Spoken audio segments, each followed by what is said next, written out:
Olá, pessoal, muito boa noite. Sejam bem-vindos a mais uma noite de estudos sobre esse tema que é tão desafiador para todos nós, que nos traz muitas vezes tantas preocupações, tantas dores na nossa vida, na vida daqueles que nos são queridos. Nós estamos mais uma vez aqui para tirarmos dúvidas, falarmos um pouco sobre os transtornos mentais. Sejam todos bem-vindos. Nossa alegria de estarmos aqui mais uma vez com Rafael Papa, com Roberto Nicola, os nossos amigos que são profissionais dessa área da saúde mental, na psicologia, na psiquiatria e, claro, agradecendo à Web Rádio Fraternidade por ser a patrocinadora dessa nossa live e os nossos parceiros também aí na transmissão, o canal da Federação Espírita de Goiás, a FEEGO, o IGESE, a TV IDEAC e a Portal da Luz. Sejam todos muito bem-vindos. Boa noite, doutor Roberto. Tudo bem? Olá, Ivana. Olá, Rafael. Tudo bem por aqui? Estou feliz de participar de mais um programa, o quinto nosso, e espero que hoje seja bem interativo. Recebemos bastante perguntas aí durante a semana e acho que temos bastante assunto para hoje. É isso mesmo. Recebemos muitas perguntas, isso é muito bom. Rafael, boa noite. Boa noite, Ivana. Boa noite, Roberto. Boa noite, amigos. Esse também é o desejo, né? Que a gente possa responder ao máximo aí as perguntas que mandaram, né? E também pedir para as pessoas que estejam nos assistindo que divulguem, né? Compartilhem para que também outras pessoas possam deixar, né, as perguntas, as mensagens, que seja um excelente programa para todos nós. Que assim seja. Bom, e nós vamos começar, então, fazendo a nossa prece, rogando ao amparo aí dos benfeitores espirituais.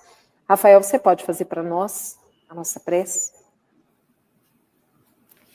Já tinha fechado os olhos, viu? Já estava...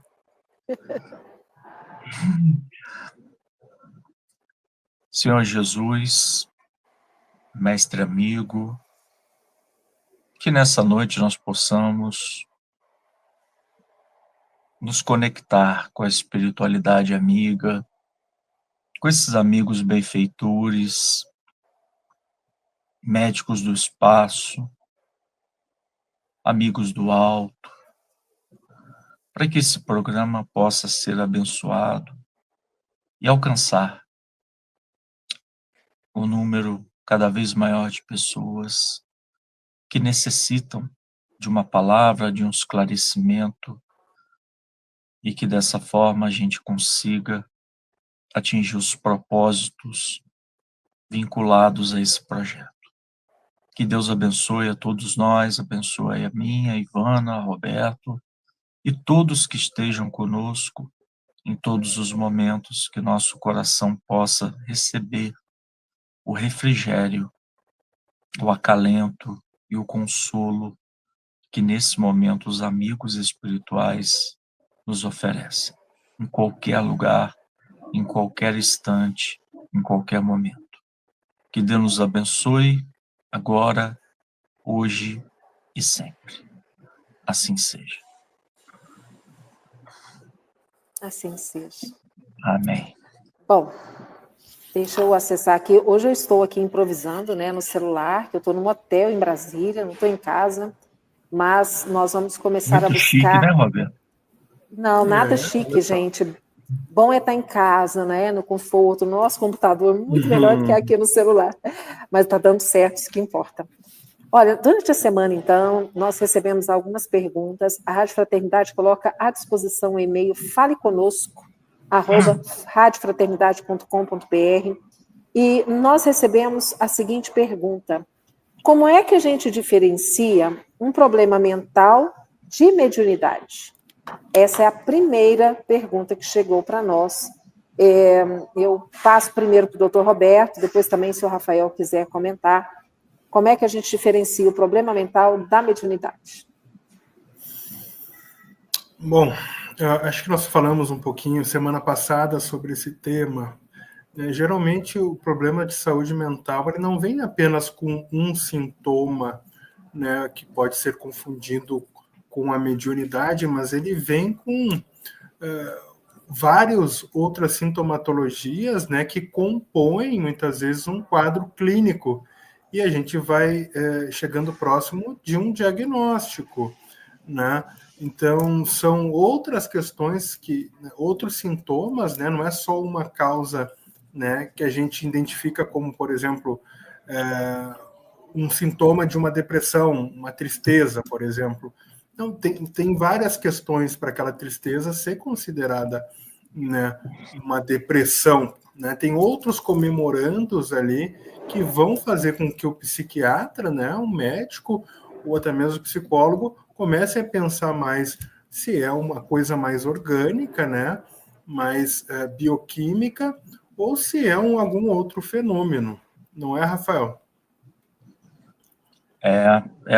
Ainda é um campo que precisa de muito estudo, né, de muito aprofundamento, principalmente junto à espiritualidade. Mas se eu fosse dar uma resposta para isso, eu acho que nós teríamos que tentar acessar o máximo que é da Terra, né, em termos de medicações, em termos de tratamento, e também no que tange a parte espiritual, como Kardec fez no livro Céu e Inferno, né, ele perguntava aos espíritos, né, obviamente que a necessidade de ter uma equipe mediúnica muito séria, consistente, um grupo mediúnico muito vinculado e unido para que as mensagens sejam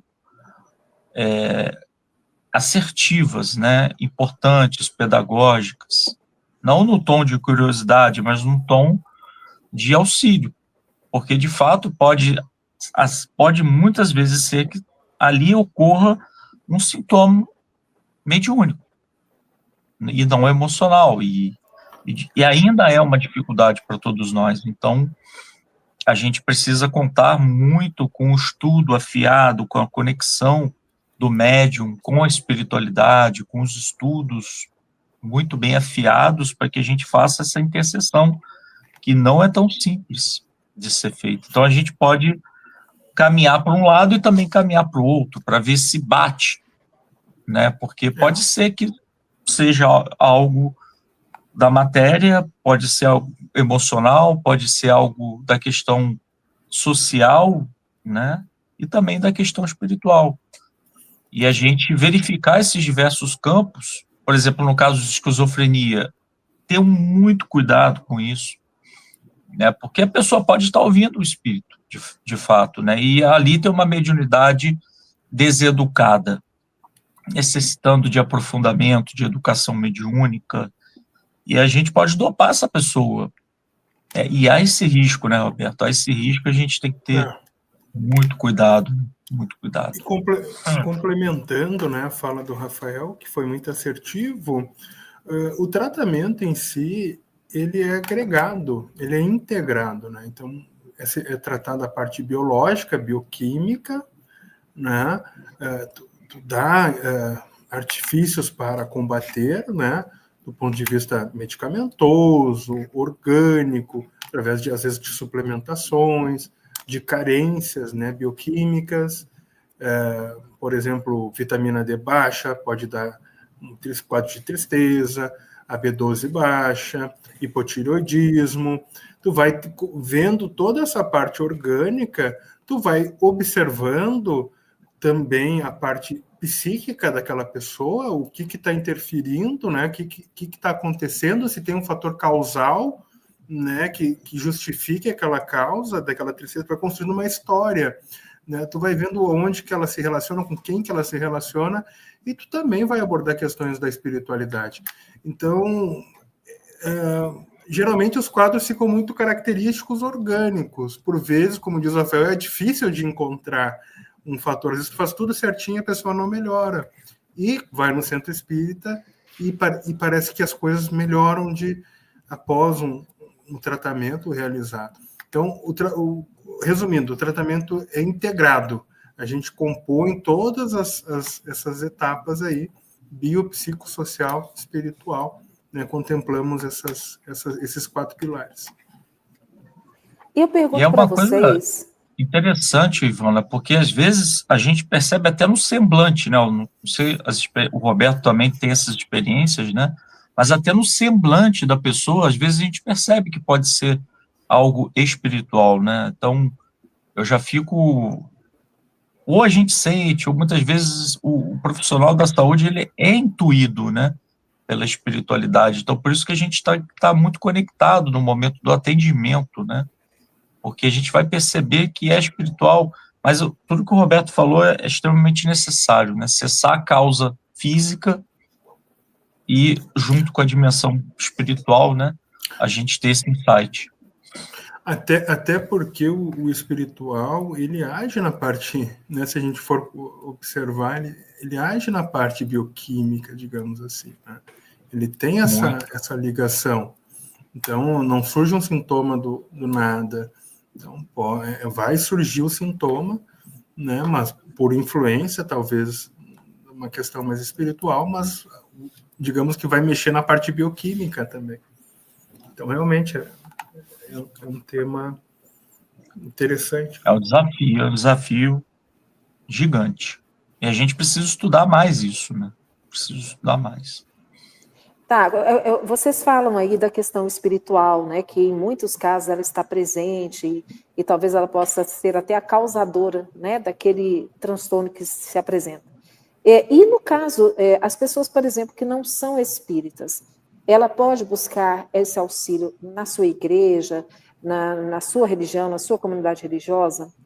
Também aquelas pessoas que não são vinculadas a nenhuma religião, que na verdade são agnósticas ou mesmo são ateias, não acreditam em Deus.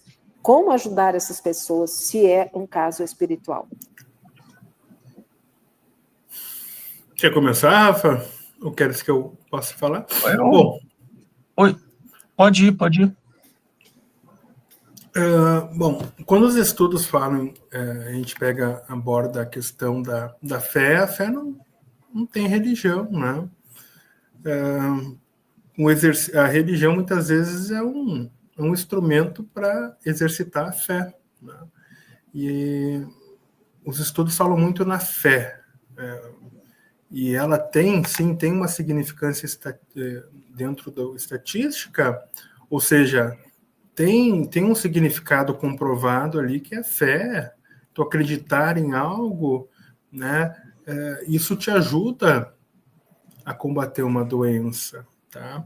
E o contrário também é verdadeiro. Se tu acha que tu vai adoecer, também pode adoecer. Tem um caso muito interessante na medicina, que já foi descrito. Um paciente recebeu um diagnóstico que ele tinha uma doença terminal, que ele ia morrer em 3 meses. E ele acabou morrendo, passado 3 meses. Depois, na autópsia dele, descobriram que ele não tinha aquela doença, aquele diagnóstico que foi feito a ele. Um diagnóstico errado, e mesmo assim ele morreu, né? Para te ver. Então, tem um livro que se chama A Cura é Você, né? Então, no que você acredita, com certeza tem influência, né, no exercício da tua saúde. Então, eu acho que tem influências, sim, né? E se a pessoa acredita na ciência, acredita que isso também é um exercício de fé, digamos assim, né? E é por aí. Então, assim, não quer dizer que a pessoa precisa ser da religião A, ou B, ou C. Né? É importante. Uma fala também de Jesus, né, para a mulher samaritana, quando Jesus foi questionado sobre os templos, né? Ele disse que chegaria o dia que nós oraríamos, né, a Deus em espírito e verdade, né? Hoje ainda os templos são necessários pela nossa evolução, né? Porque ali a gente consegue se concentrar, a gente consegue uma conexão maior com a espiritualidade, ter aquele espaço, aquela atmosfera muito bem preparada, seja em qualquer templo. Ali existem espíritos vinculados, né, espíritos amigos. Cada um de nós tem um guia protetor, independente de religião. Então, isso é para todos, né? A verdade é universal, né? A verdade espírita é para todos, né? Não é para uma pessoa, né? E a verdade, ela vai se desdobrando, né? À medida que nós temos capacidade de assimilar novas questões, o tempo vai apresentando tudo. Então, a pessoa com um terço na mão, pode ter uma fé muito maior do que a minha. Basta que o coração dela vibre, que a sintonia dela alcance, né? que a oração passe do teto da casa, né? E alcance, como diz, né, nas obras, no livro Entre o Céu e a Terra, né? A prece refratária muitas vezes não alcança a pessoa, mas alcança alguém, algum espírito amigo, né? Então a gente... É o coração que faz a prece, né? É o coração que toca. Tem uma história muito legal do Chico. O Chico uma vez estava falando sobre o Evangelho e tinha um ateu, né, observando e participando, e o ateu, o Chico percebeu que era uma pessoa do bem, que tinha um bom coração, mas ele não acreditava em tudo aquilo. E ele falou para o Chico: olha, Chico, eu não consigo acreditar nisso. E o Chico falou: olha, tu tem uma grande vantagem, porque tu não precisa acreditar em algo maior para te fazer o bem. Nós aqui precisamos. Né? Então não é o que tu acredita, mas é o que tu faz, né? É o teu coração. Tem muitas pessoas que vêm com um plano reencarnatório para ser ateu. Para evoluir também na questão da ciência. Então, é um e plano. No caso, nós poderíamos, então, para ajudar essas pessoas, digamos que eu tenho um amigo que está nessa situação, ou mesmo um parente, um ente querido, que precisa dessa ajuda espiritual, mas que é ateu, não acredita, não adianta. Eu posso interceder por ele? Eu posso buscar o tratamento espiritual em nome dessa pessoa? Com certeza, né? Com certeza. À medida, né, quando o Chico diz, né, que a fé de uma mãe, né, rompe as portas do céu, né? Então, a gente sabe que todo pedido, né, e muitas vezes um ateu, de forma inconsciente, ele é muito mais espiritualizado do que uma pessoa religiosa. Conheço diversas pessoas que são ateias, né, e que são pessoas extremamente boas, né. Conta-se também uma história do Chico, né, que uma senhora se aproximou dele e disse: Chico, meu marido é maravilhoso, é um bom pai, um excelente marido, um excelente profissional, mas tem um problema, ele não é espírita. Aí o Chico disse: minha filha, deixa ele como está. Mais vale mais vale, né, um bom homem, né? Ele era católico, se eu não me engano, então mais vale um bom católico do que um mau espírita, um bom bandista, um bom ateu do que um mau espírito. Deixa ele quietinho, né? Deixa ele lá que está funcionando, né? Porque a religião é religare, né? A religião nos conecta a Deus, a espiritualidade, há muita coisa que a gente nem conhece, né? No próprio Livro dos Espíritos, várias vezes os espíritos alegam a Kardec que tal pergunta não tem resposta e que nós ainda não temos, que nós não temos a capacidade para assimilar determinadas questões ainda. Então a gente está muito distante de Deus, propriamente dito, né? Dessa espiritualidade mais profunda. Então a gente não sabe de muitas coisas, então a gente não tem todas as verdades, todas as certezas, e a gente precisa de bastante humildade para compreender isso. E às vezes tu querer que a outra pessoa seja do jeito que tu és é uma forma um pouco egoística, né? Em vez de tentar fazer aquela pessoa acreditar em A ou B, ajuda aquela pessoa a fazer o bem, né? Sim. Ajude aquela pessoa a exercitar a caridade, nas formas que a gente aprendeu o que é caridade, né? Então, são maneiras também de espiritualizar uma pessoa, sem ela perceber que ela está sendo espiritualizada. Bom, pessoal, entrelinhas, né? Quem quiser deixar pergunta, pode colocar aí nos comentários, tá? No chat, que nós estamos aqui para isso mesmo. Uma pergunta que chegou também diz assim: o que é transtorno bipolar? É um problema mental? É mediunidade? Bom, eu vou falar da parte, digamos, da medicina dos homens. Depois eu passo para o Rafael falar da medicina espiritual, né? A bipolaridade é um transtorno, é uma doença de caráter do humor, tá? Tem alguns tipos de bipolaridade, mas em geral são pessoas que elas oscilam muito o humor, né? Ela tem um padrão de humor muitas vezes depressivo, vai para uma zona mais depressiva e depois vai para um momento um pouquinho mais eufórico, e ela oscila nesses ciclos. Às vezes demora para aparecer, às vezes a oscilação é tão imperceptível, parece que faz parte de algum contexto da vida, mas se a pessoa, talvez ao longo da vida, se ela não se cuidar, isso começa a aparecer de forma mais intensa, e a pessoa acaba tendo vários problemas com essa oscilação de humor, né? Não é qualquer oscilação. Oscilar, todo mundo aqui oscila. É normal oscilar o humor. Tem dias que eu estou mais para cima, tem dias que eu estou mais reflexivo, tem dias que eu estou mais introspectivo, tem dias que eu saio assoviando pela rua. Não é esse tipo de oscilação.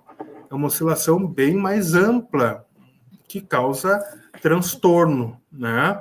Então, sim, a bipolaridade, e ela é justificada por dentro da bioquímica, por uma mudança brusca, né, em alguns neurotransmissores, né?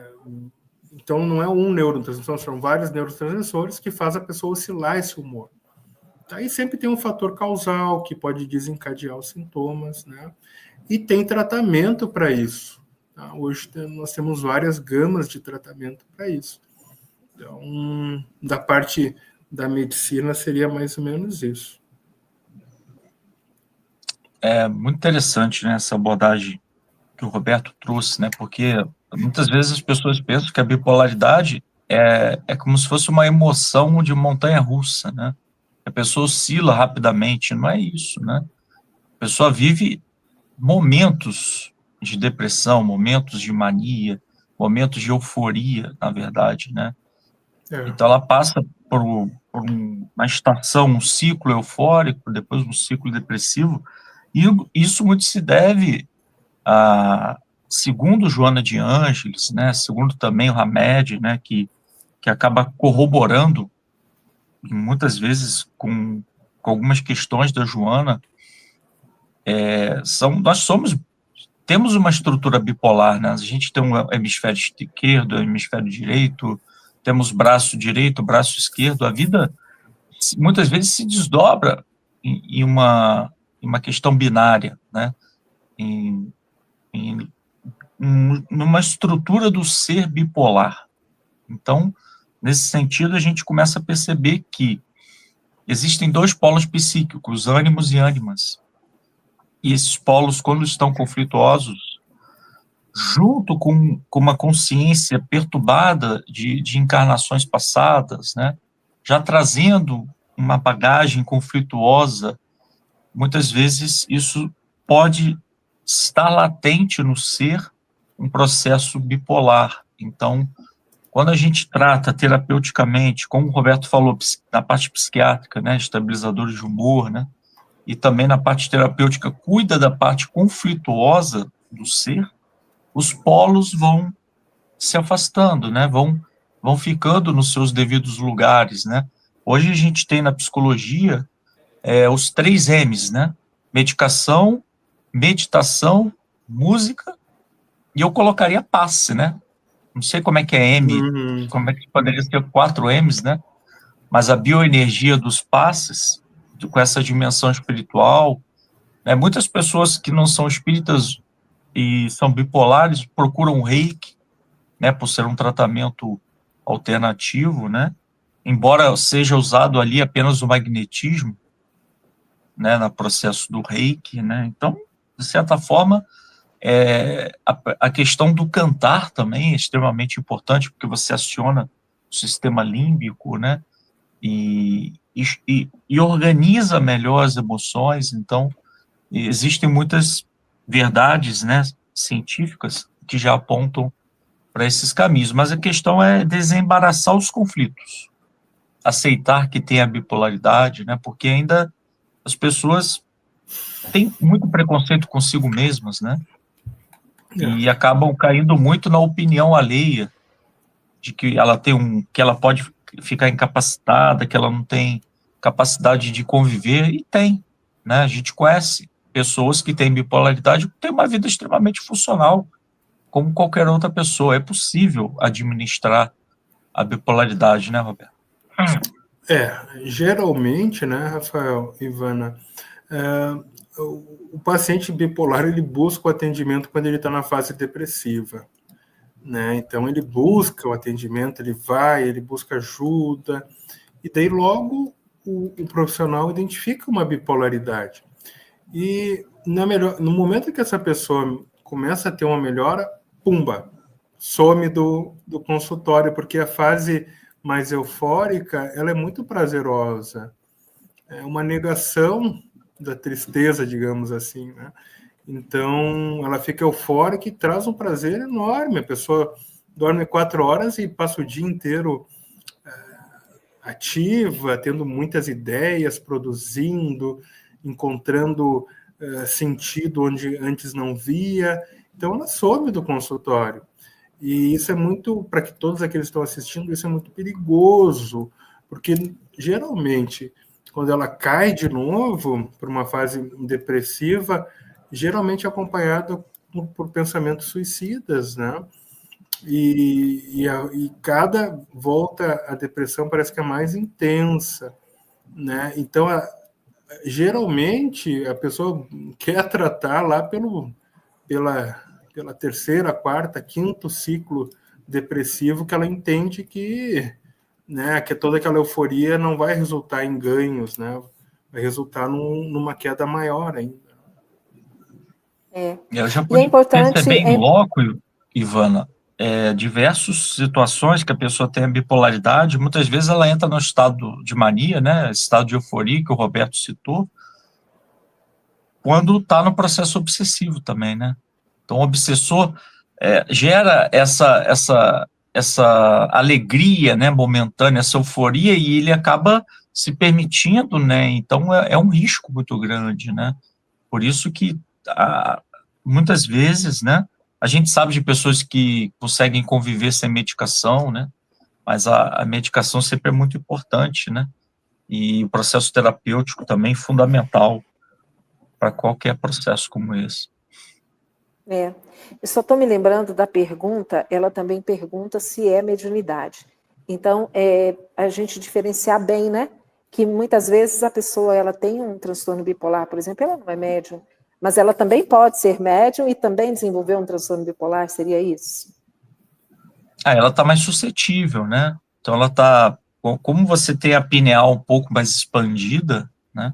Você está muito mais suscetível a qualquer canalização. Por isso que, quando é médium, a necessidade da educação mediúnica, para que você consiga separar o que é seu, o que é de fora, né? O que é seu, do que é um sintoma, né? O médium que se percebe, que se conhece, que busca o autoconhecimento, ele acaba sabendo com o tempo, com o estudo, com a prática, diferenciar o que é dele e o que é de fora, né? O que é um transtorno, o que é de fora, o que é um pensamento do espírito, o que é um pensamento dele, né? Então, é um questionamento que os médiuns sempre têm de si, né? E eu acredito que seja até o final da vida, né? Porque a gente está sempre se questionando.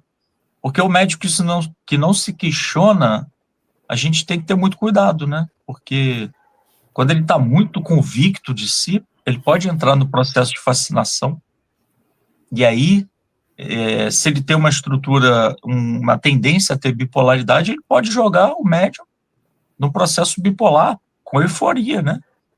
Então, é muito perigoso. Então, o médium ele precisa estar muito esperto, ter uma equipe muito próxima dele, né? E pessoas de muita confiança para que o trabalho seja executado. Não é fácil, né? Ser médium não é tão fácil, não, gente. Não. Trem é difícil, viu? Quem inventou? Bom, temos o exemplo do Chico, né? O Chico, o médium, talvez o maior médium de todos os tempos, né? E muitas vezes nesse processo ele entrava em alguns sintomas mais psicóticos e precisava de auxílio médico também, né, para contornar esses sintomas, né? Então, acho que a mediunidade ampla, ela também abre caminho para algum desequilíbrio bioquímico ali, porque extravasa o que é, entre aspas, normal, assim, e tu fica também um pouco mais frágil, né? Interessante. Bom, nós temos uma outra pergunta em que a nossa companheira diz assim: ficar triste, ficar alegre, ter impulsos de compra, isso é um transtorno? Pode ser um tipo de influência de espíritos? Me chamou a atenção. Ficar alegre? Ela falou, ficar triste, ficar alegre, ter impulsos de compra. Isso me chamou a atenção, né? Essa questão do impulso de compra. Ela pergunta se isso é um transtorno, se pode ser algum tipo de influência dos espíritos. Isso é um sinal. Primeiro, isso é um sinal, isso é um sintoma, tá? Isso é apenas um sintoma, tá? Que pode compor um quadro maior. Mas esse impulso de compra, ele é um sintoma. Pode ser uma carência, né? Pode ser uma carência afetiva, pode ser uma briga no relacionamento, e daí parece que sente falta de algo dentro de si, uma carência interna. Só que a nossa mente ela usa de artifícios, né? Então a pessoa ela engana como se a pessoa precisasse de algo externo para completar algo, uma carência interna, né? Então ela fica nessa busca de algo externo para se sentir completa. Tem pessoas que buscam através da compra, tem pessoas que buscam através da comida, tem pessoas que buscam, tá? Então, isso é um sintoma. Quando é um caso mais exuberante, isso pode compor um outro quadro, pode compor uma euforia, daí pode entrar dentro de um espectro de bipolaridade, pode compor um desvalimento, onde que a pessoa tenta comprar algo novo para se sentir mais valida, então pode ser um caso mais de uma depressão. Então, tu vê que um mesmo sintoma pode se encaixar em vários transtornos dentro da questão psiquiátrica. Então, não é tão simples assim. O melhor jeito de identificar e saber realmente o que pode ser é o acolhimento e a escuta, né, dessa paciente, e daí sim, né? E tristeza e felicidade, poxa, acho que todos temos a tristeza, as pessoas têm essa concepção muito negativa dela, mas ela é muito importante.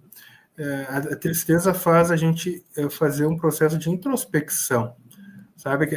Quando a firma está fechada para balanço, então é um processo onde que tu se fecha em si mesmo para observar dentro de ti o que está errado, né? E às vezes nessa conversa interna tu chega a conclusões de mudanças de rumo na vida, no trabalho, e às vezes tu tem um salto quântico, digamos assim, um ganho por esse insight que tu tens. Então, se tu não tivesse aquele momento de tristeza, tu não ia ter esse ganho futuro. Então, a tristeza também faz parte, né? Faz parte da vida, né? Olha a preocupação da Dolores. Ela fala da sobrinha, né? Essa fuga do tratamento médico é o que me preocupa. Minha sobrinha bipolar tem muita euforia e depois se prostra. Será também influência espiritual?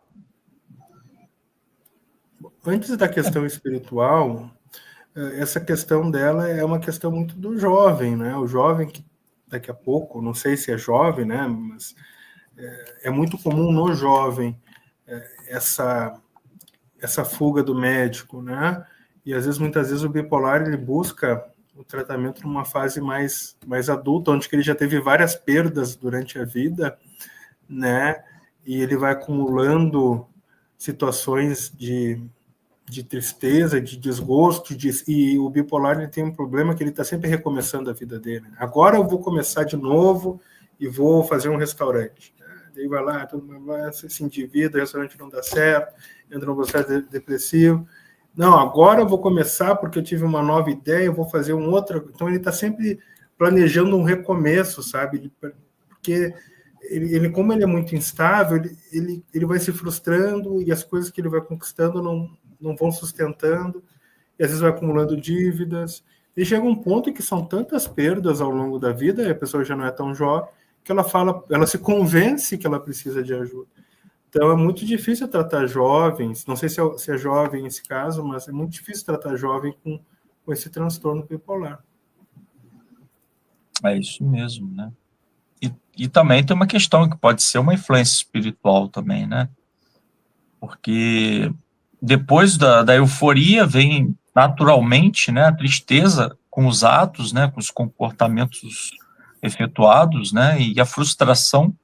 E aí você abre uma porta muito perigosa, né, que é a tristeza patológica, né, que essa tristeza, como o Roberto falou, muito importante a tristeza, mas existe a tristeza patológica, que pode acompanhar a pessoa, e você abre portas, sim, né, para questões espirituais, né, mais profundas.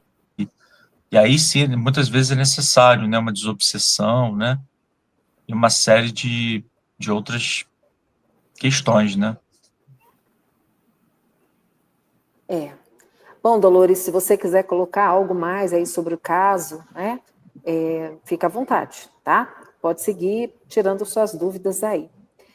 Uma outra pergunta: o que é obsessão do ponto de vista médico, psicológico e sob a ótica espírita? Além de saber como agir diante de um quadro como esse. Então, a pessoa quer saber, né, os aspectos que envolvem a obsessão e como agir diante de um quadro obsessivo. Bom, dentro da medicina, né, o processo obsessivo, ele não é visto de uma forma como o espiritismo vê, né? Ao longo da história da psicologia, da medicina, os pacientes, às vezes, que tiveram algum grau de obsessão, assim, como nós nos referimos, eram tratados, né, de diversas formas. Pacientes histéricos, né, pacientes com algum transtorno psicótico, um paciente esquizofrênico, um paciente... Então, dentro da medicina, não é considerado que exista uma, né, dentro da medicina da visão, digamos, clássica, assim, né, tem muitos estudos hoje, né, e falam sobre essa influência, né, mas ainda é muito incipiente dentro da medicina, que é um pouco mais cartesiana, de fato, né. Então, hoje, dentro do consultório médico, digamos assim, usual, né, não é considerado uma influência extra, né, mas talvez algo oriundo daquela pessoa que está enfrentando algum problema bioquímico. Então, a ciência ela vê só a parte mais bioquímica, tá? E dentro do espiritismo se vê por trás da parte bioquímica. Queira ou não, são tratamentos complementares, né? Como a gente, né, eu tento visualizar aqui nessa conversa muita parte mais bioquímica para trazer esse olhar. Enquanto o Rafael, ele também traz a parte por trás da bioquímica, né, que daí extravasa. Né? Por mais que o médico não acredite, muitas vezes ele está fazendo a parte dele, né? Ele está ajudando aquela pessoa. Na parte espiritual, a gente tem como pioneiro, claro, Kardec, né? Kardec trazendo para a gente, né, o trabalho, os tratamentos espirituais necessários, né, explicando os tipos de obsessões, né, que nós temos. Obsessão simples, né, que é um processo menos complicado, né? Também obsessões de fascinação, onde a pessoa não consegue mais ser questionada, ela fica completamente embriagada, né, seja pela fama, seja pela vaidade, pelo sucesso, pelo ego mesmo, né, do conhecimento, e também aqueles processos mais graves de subjugação, né, que a gente acha que a pessoa está enlouquecendo, mas existe ali um espírito subjugando aquela pessoa, né, assumindo, não é assumindo o lugar dela, né, a gente sabe que não existe ninguém toma o corpo de ninguém, né, mas espiritualmente ela tem um governo, né, das rédeas do pensamento, das emoções daquele sujeito, né, que está ali no momento difícil, né, por isso que a ambiência de um hospital psiquiátrico é muito complicada, né, muito complicada, as energias que ali pairam, né, são extremamente densas, e como pioneiro no Brasil, nós temos o doutor Inácio Ferreira, Uberaba, né, que trabalhou muito essa questão das desobsessões, hospitais psiquiátricos, né? Então, quando a gente vai ao Uberaba, a gente conhece muito o trabalho desse médico, né? E felizes os espíritas que dão continuidade a esse trabalho, né? O sonho da espiritualidade, o sonho de Dr. Bezerra de Menezes, o sonho de Hamed, de Joana de Ângeles, né? Que a gente tem um espaço integrado, né? Biopsicossocial espiritual, tendo psiquiatra, tendo psicólogo, tendo um processo de arte-terapia, tendo uma mesa de desobsessão, né? Tendo tudo no mesmo ambiente, né? É o sonho da espiritualidade, né? Que esse tratamento integrado ele venha a ocorrer para as pessoas, e isso seria maravilhoso, seria fantástico, né? Porque nós estaríamos trazendo perdão, né? Porque a gente olha a desobsessão como algo ruim, mas é uma oportunidade de perdão também, né? Uma oportunidade de alguém que está com algum conflito com uma pessoa encarnada, né? Então a gente tem esse tipo de processo, muitas vezes vingativos, né? Que subjugam, que fascinam, que de fato, espiritualmente, trazem agravamentos de transtornos. Então é muito complicado. A gente deveria, como o Roberto falou, os estudos são muito incipientes, e para a gente tornar isso mais acadêmico vai levar muito tempo, né? Vai levar algum tempo até que a medicina ela abra as portas para a observação dos processos de desobsessão, e tomara que esse tempo não esteja tão distante, né? Porque se a pessoa está subjugada, não vai ser um remédio que vai resolver, uma sessão terapêutica não vai funcionar, capaz do espírito, como muitas vezes eu já vi relatos, e também já aconteceu comigo, é o obsessor que está falando ali, não é a pessoa, né? Então você tem que quase ser um dialogador, né? Naquele momento ali da sessão, né? Você conversar com a pessoa que está dando passividade, e ali é um obsessor, não é a pessoa, né? Claro que tem questões psicológicas da pessoa, né?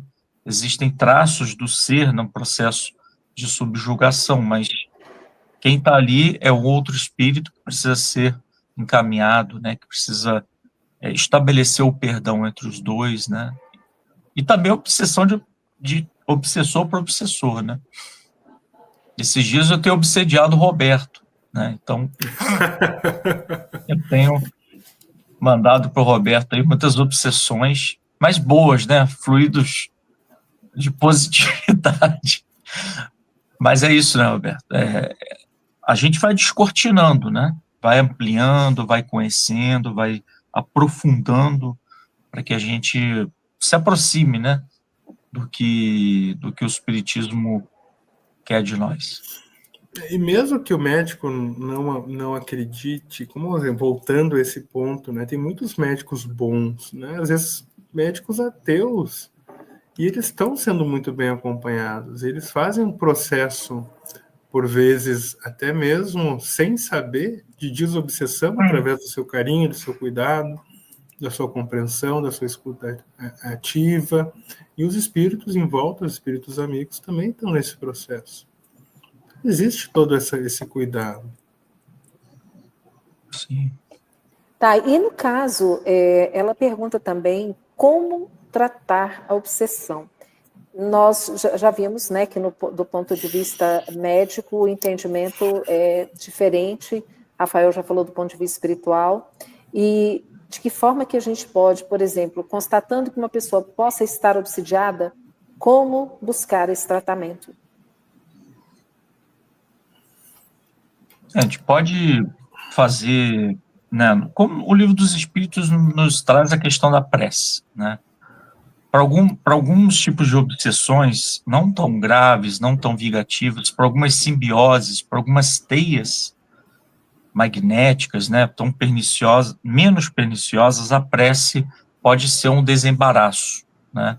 E muitas vezes nas obras, inclusive de André Luiz, a gente encontra que ao tomar a medicação, por alguns momentos a pessoa reassume a sua lucidez. É como se cortasse ali aquele momento, né? Ou quando ela está tomando um passe, ela, por algum momento, ela reassume a sua lucidez e toma uma decisão de procurar um médico, né? De procurar.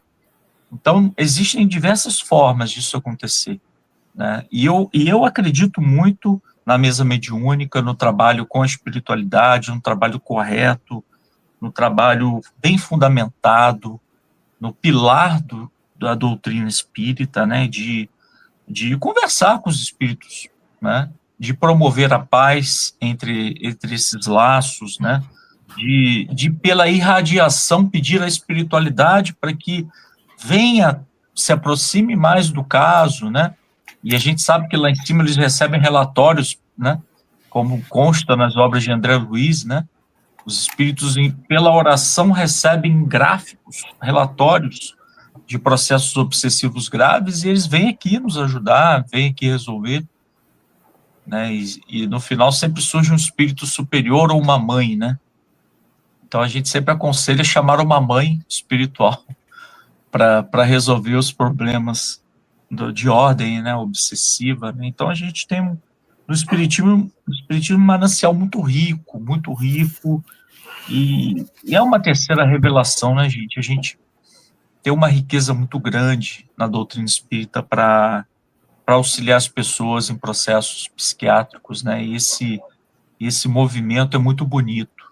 Eu sou muito admirador dos trabalhos dos hospitais psiquiátricos espíritas, porque é um trabalho lindo, é um trabalho lindíssimo, é um trabalho que vincula as diversas dimensões, e a gente precisa apoiar mais esse tipo de trabalho.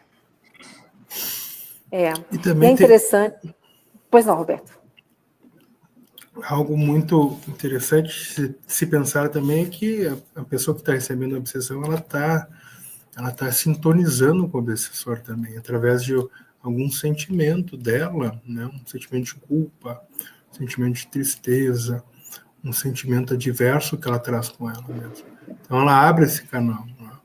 E muitas vezes existem outras formas, né, dela encerrar esse ciclo, que é a mudança interna, né? É essa reforma interna, né? De olhar para si, se conhecer a si mesmo também. No momento que ela começa a perceber algumas questões dela, ela começa a entrar numa frequência diferente. Então, essa mudança também faz com que esse processo da obsessão seja até um pouco mais difícil, porque ela entra numa frequência harmônica diferente, que é mais difícil. Ela vai começar a sintonizar com outros espíritos mais nobres, digamos assim. É interessante a gente observar, nós acompanhamos alguns casos de processos obsessivos, inclusive com pessoas que também vivenciam o drama dos transtornos mentais. E, normalmente, esses espíritos que estão vinculados nesses processos obsessivos, eles são conhecidos, né? São companheiros do passado, que tiveram um relacionamento, muitas vezes, afetivo com o obsidiado de hoje, e que, por motivos variados, se sentiram prejudicados no relacionamento e resolvem, então, né, se vingar da pessoa. Mas, no fundo, existe ali uma mágoa, existe ali um sentimento de traição, e muitas vezes os casos obsessivos não acontecem somente por um espírito obsidiano, são vários, né? Dependendo do ocorrido no passado, podem ser vários espíritos que estão ali em conluio para obsidiar aquela pessoa. E é interessante porque quando a gente dialoga ali na reunião mediúnica, muitas vezes alguns deles já estão cansados também, Porque à medida em que eles causam a dor e o sofrimento, eles também sofrem. E muitos deles resolvem seguir adiante, deixar, né? Porque a gente sempre fala, a justiça divina, ela está ali, ela está atuando, né? Nós não precisamos fazer justiça com as nossas próprias mãos. E muitos se sentem realmente convencidos e seguem a sua vida. Outros não. Mas um exemplo que eu gosto muito de um processo obsessivo que durou por anos e anos e que finalmente, né, o obsessor foi vencido pelo exemplo do obsidiado, que é isso que o Dr. Roberto falou, né? É de você mudar o teu pensamento, é de você realmente trabalhar no sentido de buscar essa melhora interior. É o caso que o Divaldo nos relata, de um obsessor que o acompanhou durante grande parte da sua vida, que ele chamava de máscara de ferro, e que esse obsessor, né, durante muito tempo, tentou levá-lo ao suicídio, tentou destruí-lo, e era um companheiro do passado, que não se conformava que o Divaldo hoje estava do outro lado, né? Não era mais espírito, não era mais, tinha se tornado espírita. E foi com o exemplo, foi com a vida, foi com a prática da caridade, que ele finalmente conseguiu convencer aquele espírito de que ele não era mais aquela mesma pessoa, né? Não era mais aquele do passado. Ele hoje era uma outra pessoa, pensava diferente, agia diferente. Então foram anos em que ele trabalhou para conseguir mostrar para o obsessor que não havia mais aquele vínculo, né? Então a gente sabe que depende muito do obsidiado também se livrar do processo obsessivo.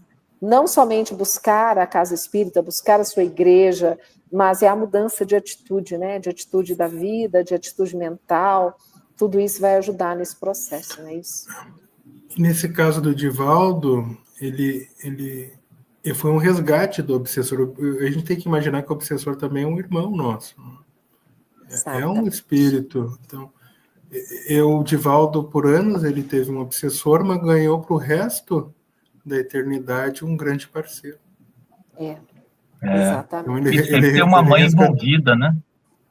Porque, no caso, o Divaldo recupera e dá abrigo à mãe do obsessor, né? Por isso que estava reencarnando, exatamente. Estava reencarnando. E a espiritualidade muitas vezes age do sentimento, né, mais profundo da gente, né? Então, como você nega um apelo de uma mãe, né? Uma mãe sua sendo acolhida, e Divaldo abrigou, adotou, né? Assumiu aquela mãe, né? Então, aquilo mudou tudo. É muito bonito, muito bonito. Se a gente refletir sobre os grandes espíritos que a gente ora e pede auxílio para eles, e a gente entrega as nossas dores e pede auxílio e reflexão, e a gente leva as nossas angústias para esses espíritos, de alguma forma a gente está obsediando esses espíritos com as nossas dores, né? Nós estamos fazendo o processo de também, né, nesse caso, e esses espíritos são tão benevolentes que eles aceitam isso e nos auxiliam no processo. Divaldo fez isso em vida, como é bonito, né? É isso mesmo. Bom, pessoal, nosso tempo está correndo, né? Nós temos ainda alguns minutos, mas nós também recebemos um pedido de uma pessoa que convive com um caso na família, de uma tia que é muito depressiva, que luta contra uma depressão e que tem ideação suicida com muita frequência, pensa no suicídio, na possibilidade do suicídio, e que a mãe, né, a mãe dessa pessoa com depressão sofre muito, né, se sente muito impotente, sem saber como ajudar a filha, ou seja, a gente sabe que isso afeta toda a família. Então, o pedido é que a gente pudesse trazer uma mensagem de fortalecimento, de ânimo para essa mãe, para essa irmã que está passando por esse momento também dessa crise depressiva, né, pensando em tirar a própria vida, porque nós sabemos que existem muitos casos semelhantes acontecendo hoje no mundo, porque os casos de suicídio, né, as estatísticas nos mostram que são alarmantes. Então, eu gostaria de terminar hoje essa nossa noite de estudos com essa mensagem, que nós pudéssemos deixar essa mensagem de bom ânimo para essas nossas irmãs e para tantas outras pessoas que também possam estar vivendo essa situação. Poderíamos começar com você, Rafael? Vamos. A mensagem, né, que a gente passa para qualquer pessoa que esteja em sofrimento, né, é a mensagem que talvez a gente gostaria de receber né, que ninguém está só, né, que nós todos podemos nos ajudar nos momentos difíceis, né, e que esses momentos difíceis nós precisamos pedir ajuda, recorrer à assistência psiquiátrica, assistência terapêutica. Existem inúmeros projetos sociais por aí, muito vivos, né? Claro, sofrendo para se manterem de pé, mas vivos, podendo ajudar as pessoas, né? Então, que nós possamos procurar esses lugares, né? Para que essas pessoas sejam acolhidas com muita dignidade, né? E que nós lembremos daquela passagem de Jesus, quando ele e os apóstolos em plena tempestade, Jesus dormia. Né? E muitas vezes, nesses momentos de aflição, a gente precisa acordar esse Cristo interior, né? E muitas vezes a dor tem esse propósito, né? De trazer para a gente esse despertar, né? Esse acordar, esse se iluminar, esse, de fato, despertar para a vida, que muitas vezes é desconfortável, é doloroso, é difícil, mas o nosso próprio mestre passou por aqui, né? Pelo Calvário, passou pela cruz. É um mundo hostil, é um mundo complicado, mas como ele disse, tem de bom ânimo, né? Tendendo que a gente possa ter bom ânimo nesses momentos e que a gente possa acolher a nossa dor, que a gente possa nos tratar com um pouco mais de carinho, né? A gente se cobra muito para sermos perfeitos, para que a vida seja maravilhosa, para que as coisas aconteçam sempre de uma forma confortável, mas a vida nem sempre vai ser confortável.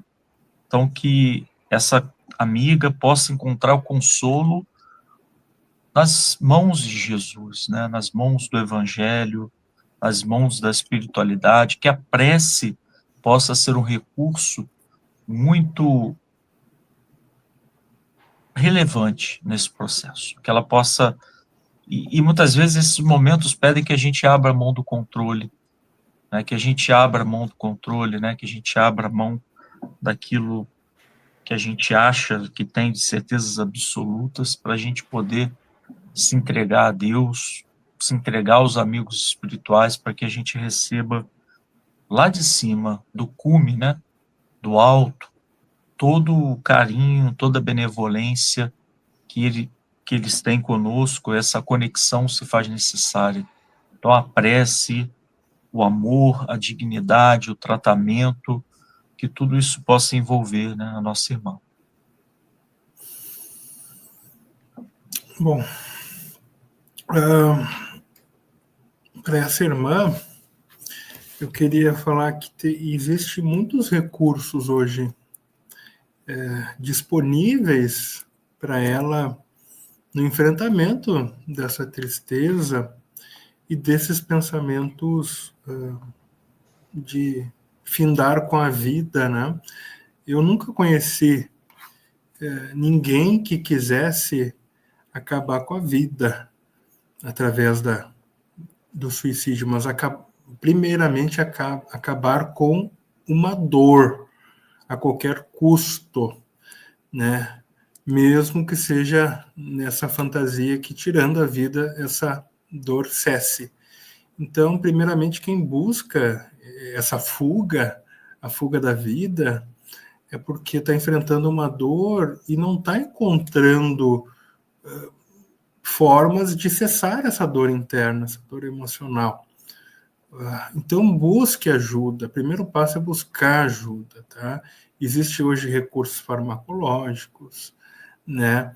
Existem recursos hoje dentro para investigar a parte toda bioquímica. Existe hoje acompanhamentos psicológicos que fazem a pessoa ressignificar traumas de uma forma onde que ela vai lidando com alguns problemas de uma forma mais maduro, através de um acolhimento, através de uma terapêutica. Nós investigarmos também esse contexto onde essa pessoa vive, o contexto social, essa família. Muitas vezes a pessoa depressiva, ela vai afetando as outras pessoas, porque ela vai se anulando e as outras pessoas vão assumindo coisas, tarefas dessa pessoa e vão adoecendo junto com essa pessoa. Então, deixa de ser uma doença individual e passa a ser um contexto familiar. Então, às vezes é uma família que precisa... Tá? E às vezes essa tristeza dela pode ser um sintoma, um pedido de ajuda por causa de um sofrimento, por causa de um abuso, por causa de algo que ela está guardando dentro de si. E tem toda a questão espiritual, de fé, independente da religião, que ela pode buscar algo, né, na sua transcendência, no seu transversal, não só no mundo horizontal, né, mas buscar resposta também através da fé. Então, se ela quiser ajuda, que ela tem que buscar dentro desse contexto que a gente sempre está falando aqui, bio, psico, social, espiritual. E temos bastante recurso para trazer a pessoa de volta. E quem nunca passou por um período mais triste, tá? Mas isso também passa. É isso aí, isso também passa. Pessoal, nós agradecemos muito ao Rafael, ao Dr. Roberto, a todos vocês que estão conosco aqui a cada semana. Nós também temos que lembrar, para você que está passando por qualquer tipo de situação, que esteja vivenciando um transtorno psíquico, ou que tem alguém na família, como é o caso relatado agora, né, essa mãe que se entristece muito por ver a filha nessa situação, que busquem ajuda. Né, que aqueles que estão convivendo com o doente não se sintam culpados, porque não são culpados, cada um faz o melhor que pode, não é? Mas eu tenho certeza que isso é assunto para nós tratarmos em outros encontros nas próximas semanas, e nós convidamos vocês a estarem conosco na próxima quinta-feira, às 21h30, aqui nesse mesmo canal, para continuarmos conversando aí sobre esses assuntos que são tão importantes para todos nós. Nós agradecemos aos canais parceiros, à Rádio Fraternidade e a cada um de vocês que estão conosco aqui nesse momento. Recebam o nosso forte abraço, uma excelente semana para todos nós. Até quinta-feira que vem.